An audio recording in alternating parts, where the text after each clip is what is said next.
Wala namang trabaho dyan. Pastilan. Ay, hala. Nasaan yung foreman? Naglubo lahat. Ha? Dapat na po yung pintor, wala na silang ano. Di, text si Makmak, naglubo lahat. Hello everyone! Welcome back again to my channel. So mga kasukay, mga kalingap, isang mapagpalang araw na muli sa atin lahat. So for today's vlog, eto nga, may problema dito sa mga furniture at doon sa pagpintura doon sa bahay nila Beyonce, mga kalingap. So pag-uusapan po natin sa video na ito. Pero bago natin simulan yan, huwag niyo pong kakalimutan mag-subscribe, Val Santos Matubang, Kalinga Frab at Edna Vlog, at supportahan din po natin Dr. Lab. So nga, huwag niyo pong kakalimutan subscribe. Gandang Emmy, sa mga hindi pa po nakapag-subscribe, please subscribe and please hit the notification bell para lagi po kayong updated sa aking mga ina-upload na mga reaction video. So eto nga, no, pag-usapan natin at alamin natin ano ba yung problema, bakit hindi pa na-deliver itong mga furniture na matagal nang in-order ni Dr. Lab. Tara, panoorin po natin ang video na ito. Ganun pala, inano ko yung mga furnitures. Wala pa po. Ang sabi ko, end of January, kailangan ko na yung mga furnitures. Wala pa raw. Ang daming alibay. Kiss yun, nag-deliver daw sila. Kiss yun, iniwan daw sila ng mga tawal na sabi ko, hindi ko problema yan. Binayaran na kita ng buo. Sabi ko, ngayon, pag kailangan ko, i-deliver mo. Dahil hindi yan, no? Hindi naman tama yung napakatagal ka ng bayad eh. Mahirap talaga pag nabayaran ng maaga. Medyo marami ng alibay pagdating kailangan mo na. Medyo hindi ko nainis akong mga katwiran sa akin, yung mga ganong mali na katwiran. Yung vacation, nag-deliver daw sila. Sabi ko, okay, wala naman akong hindi ko naman problema yung pag-deliver mo. Hindi ko naman problema yun, may bayad ka naman, ha? Ngayon, kung sinabi kong January, kailangan ko na yung furniture, kailangan tapusin mo yan. Una, nag-resound ka. Nung bago December pa lang, nag-resound ka na sinabi mo, tag-ulan. Kung sabi ko, by January, init na, uminit na January. Dapat hindi gano'n. Kailangan ko, sabi ko, baka this week, ipagpasalamat natin na magpasalamat tayo na kung baka pagbalik na ng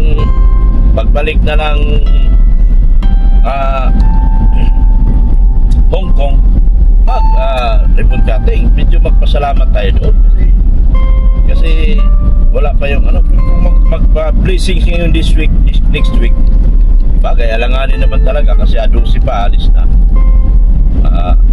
Martes yan. Pero kung magpa-blessing bigla si Kalinga Frab, tapos tayo dyan. Sabi ko, pwedeng mga katwiran ka kung ano-anong katwiran mo. Hindi ko naman obligasyon yun at hindi ko kasalanan. Tsaka i-deliver mong maayos yung mga furnitures. Kasi yan naman ay matagal ng bayan. Yan lang naman ang pinayo ko sa kanya. Huwag lang niya akong katwiranan. Nagkatwiran kasi na wala daw siya tao, umalis daw yung matauhan niya. Sabi ko, hindi ko katwiran yun. As long as bayad ka na, kailangan ko pa magbibili pa ako ng kutsyon. Yung sa malaking kama, sa queen size kama, kailangan ko pambila ng kutsyon yun. Paano ko pambila ng kutsyon na wala pa ako nakikitang kama? Yung So, ayun mga kasukay, mga kalingap, no? May problema nga itong mga furniture na in-order ni Dr. Lab. So, alam natin, napanood natin sa vlog dati ni Dr. Lab, binayaran niya na po itong mga furniture na to, no? Pero ngayon, sabi nga ni Dr. Lab, dapat i-deliver na bago magkatapusan ng January. And na ngayon, date na ngayon, February na, no? So, ang nangyari pala is wala daw maraming alibay dito kay Dr. Lab na sinasabi itong inorderan niya ng furniture na wala silang tao, tapos ulan ng ulan, December, ulan ng ulan daw. Pero dapat, inuna na nila ito, di ba, mga kalingap, kasi bayad na po ito. full payment na. So, dapat noon pa lang, ginawa na nila. Kasi once na kailangan nung nag-order, is may i-deliver nila kagad. So, ang nangyari, siguro, hindi nila agad ginawa or baka may inuna silang iba. Tapos ngayon, kailangan na hindi ma-deliver at inaantay nga yung mga furniture na yon para sa ribbon cutting dito sa pabahay kay Labianse. So, ang in-order dyan ni Dr. Love is yung kama at saka upuan, no, mga kalingap. Kaya, paano na? Diba? Kung nagpa-ribbon cutting noong nakaraan lang sila Kalingap Rob, kung in-schedule, so wala talaga yung mga furniture at saka yung higaan. So, matagal na pong bayad dyan. So, dapat yung in-order ni Dr. Love is na-deliver na yan, no, mga kalingap. Kasi noon pa yan, ilang buwan na. Tagal na. Tapos marami daw alibay sa kanya na kesyo ganito. So, tama naman yung sinabi dyan ni Dr. Love. Hindi na niya problema yon kasi ito ay full payment na, nabayaran na. So, dapat i-deliver nila ng tama, no? Kung kailangan na nung may-ari na nag-order, kagaya ni Dr. Love, in-order niya yan noon pa. So, dapat nagawa na nila bago yung magsabi, yung nag-order sa kanila. Di ba? Ganun dapat. So, ang nangyari, wala. Hindi pa na i-deliver, hindi pa nagawa yung mga furniture na dapat na i-deliver doon sa bahay nila Beyonce, mga kalingap. So, dapat gawin na nila yan, no? May time pa sila kasi February, nasa nasa Hong Kong pa naman. So, hopefully, magawa nung in-order. Kasi bayad na eh. Ano pang problema, di ba? Matagal nang binayaran, dapat nagawa na nila yan. Yun ang mahirap, no? Kapag binayaran mo na kaagad ng full payment, dapat in-order lang muna ni Dr. Love, hindi niyo muna binayaran para kapag in-order, saka lang bayaran, di ba? Dapat ganun. Kasi ang nangyayari ganyan, di ba? So, mahirap talaga kapag binayaran mo na agad, tapos wala pa yung in-order mo. Nagka-ganyan-ganyan, nagkaroon ng problemang ganyan. So, mahirap, no, mga kalingap. So, dapat, kapag in-order, saka lang babayaran. Dapat ganun. So, hopefully, itong in-order na to ni Dr. Love na mga furniture ay magawa nila. Kasi bayad na po yan, mga kalingap. So, problema na nila yun. Hindi problema ni Dr. Love. Kasi sabi ni Dr. Love, maraming alibay na sinasabi sa kanila na kesyo walang tao, kesyo nag-uulan. Hindi na problema yun ni Dr. Love. Kasi full payment na yun, na full na yung payment ng furniture na in-order niya, no, mga kalingap. Kaya sana magawan na nila.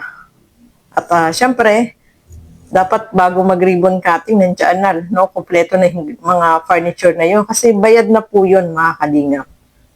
So, next time, kapag may mga ganyan, siguro, mas maganda, wag mo nang bayaran. Mag-order lang, tapos kapag tapos na, saka lang bayaran para hindi mangyaring ganyan na dinilay-delay nila, no, mga kalingap. Kasi mahirap pag ganyan, binayaran mo na, tapos, syempre, may mga pangyayaring ganyan na nade-delay talaga. Kasi, baka yung ibinayad, naggamit dun sa ibang order. May ganun lang nangyayari, di ba, mga kalingap? So, dapat, kapag mag-order, saka lang bayaran para walang hassle, walang ganyan na alibay na kesyo, walang tao, walang gagawa, nag-uulan. Problema na nila yun, di ba, mga kalingap? So, eto pa, no, may problema din dito sa bahay nila Beyonce, mga kalingap. Eto, panoorin po natin ang video dito. Tanggal yun pag pinalitan. Kaya yan, masabi yung nagtutura niyan, hindi na nila yung kasalanan. Hindi na raw nila kasalanan. Naku. Gagawa takot na daw sila. Naglubuhan lahat.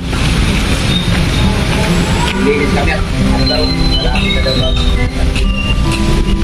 Lahat, oh. Patay tayo dyan, naglubuhan, oh.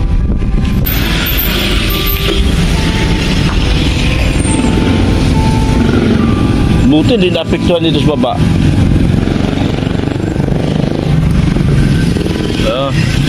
Kala ko nandito pa sila. Dito yung may kakabit pa rito mga Hindi na daw ba kasi namamali. chandelier. Doon sa kwarto ni Beyonce. ginawa yata ng mga tira ng galing. Wala yata. Oh. Nahuli ito, chandelier. Bagay, nahuli naman kasi na-deliver na to. Naibigay lang sa akin to kahapon. Yan, naglinis na sila si Madi. Busy na yung kumari ko maglinis, oh. Ha? Busy na kumari ko. Masama-sama si Jansay, matulong sa akin kaso kaya kami may nasama kay Leo. Kay? Iso pangalan. Dito na kita yung ay sure yata. Ha? Ay, may pangalan. May pangalan? So yun mga kasukay, mga kalingap, no? Itong bahay nila Beyonce ay nagkaroon din ng problema. Yung pintura is lumobo. So dapat ipa-refend na lang, no? Para maayos. Ipaayos na lang uli, no, mga kalingap. Kasi pangit naman kung hahayaan lang nila. At isa pa, meron din na bagong dating na chandelier na pwede naman nilang ipakabit na lang, no, mga kalingap. So, naglilinis na po sila dyan. Yung sila mama ni Beyonce at saka yung papa ni Beyonce, nandyan sila, naglilinis. So, kita natin, no, talagang tapos na itong bahay nila Beyonce. Yung mga gamit na lang yung kulang. Hopefully, yung mga gamit is ma-okay na rin, no? Bago sila dumating or pagka, galing ng Hong Kong, ay sana ay okay na rin yung mga furniture na in-order, na nabayaran na po yun, mga kalingap. So, ayan, maraming salamat po sa inyong panonood at laging pagsuporta. Thank you so much po and God bless po sa atin lahat. Bye-bye!